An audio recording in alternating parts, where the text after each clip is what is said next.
The Rebel Capitalist Show.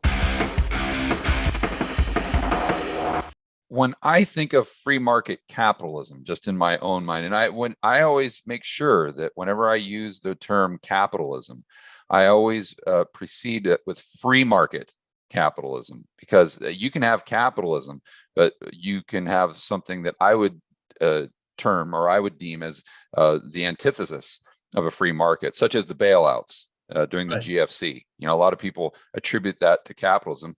Okay, but that's not free market capitalism. So in my mind, when I think of a free market, I think of giving people private property rights, a rule of law, but also the freedom to choose. And you can choose to set up a business in a co-op, or you can choose to set up it in a typical hierarchy that we'd see today. And then you can just let those individuals and entities compete and then see what the consumers prefer. That's how I see free market capitalism, but maybe I'm not getting my definitions right. No, I have no problem. I agree with you. I think I'm very confident. I think if you gave the American people exactly what you just said, the freedom to set up any business they want, and a level playing field. In other words, you don't tilt the government and all of its supports towards either the capitalist or the worker co-op. Let them compete. Let them each do their business in the way they see fit, and then let the people decide where they want to purchase, where they want to work. I love it. We don't have that now. We have a system that has for 200 years done everything it could to support, to subsidize, to cut the taxes on business. And by that, they meant capitalist business. If you go to a business school in the United States, you can take 50 courses, get your MBA. They are all courses in how to make a capitalist enterprise work.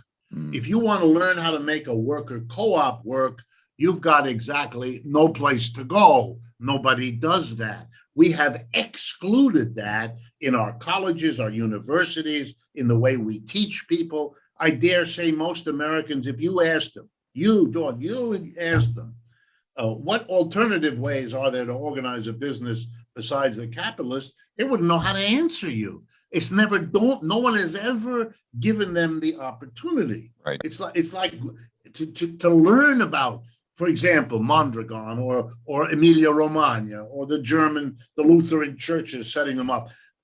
This is information freely available. I'm not giving you anything that's special or hidden or secret or anything like that.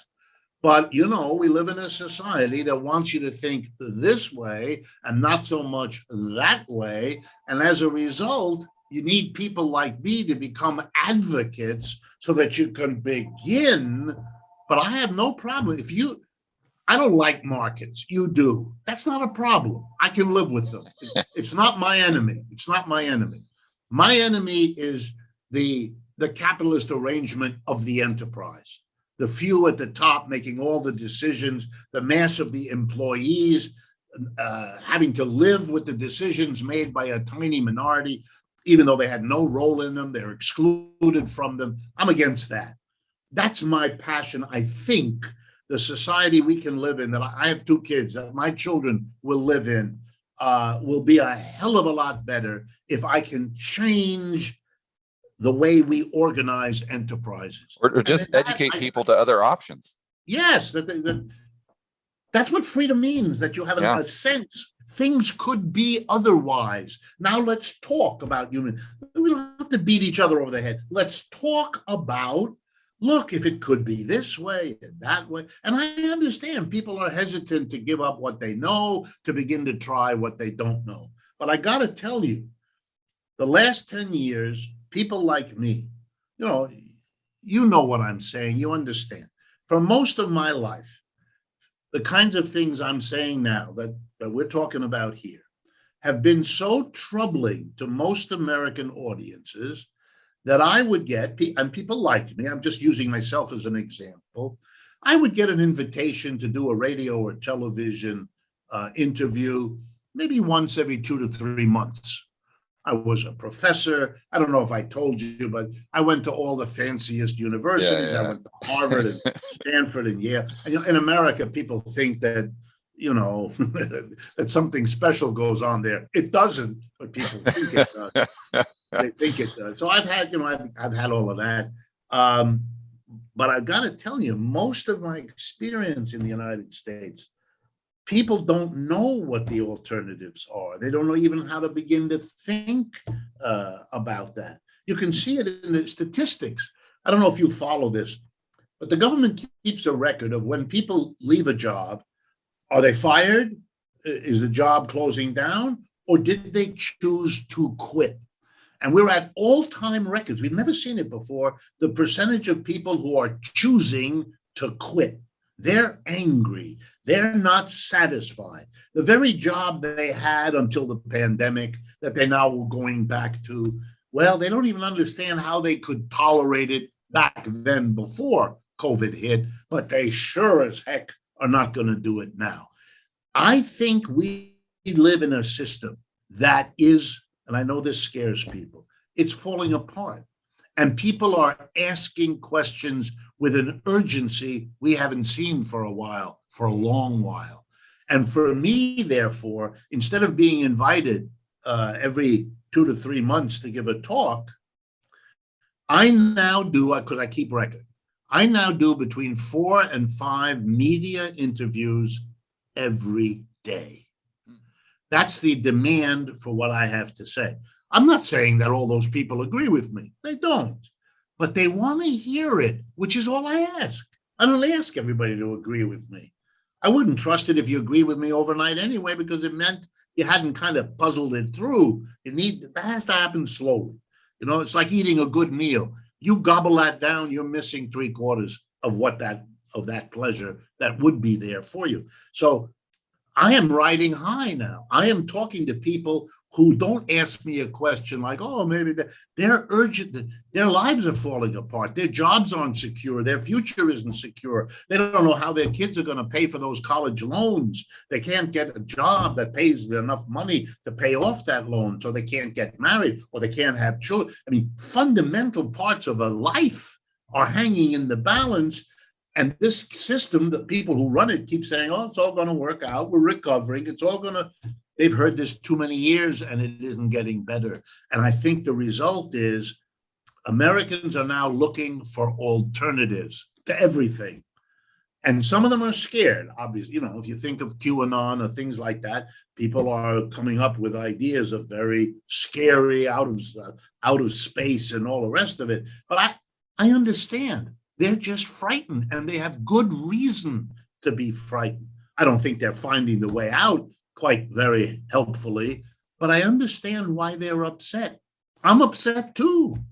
I look at my kids, and they don't have, when I was a young person, I assumed I would get a job. I assumed I went to college.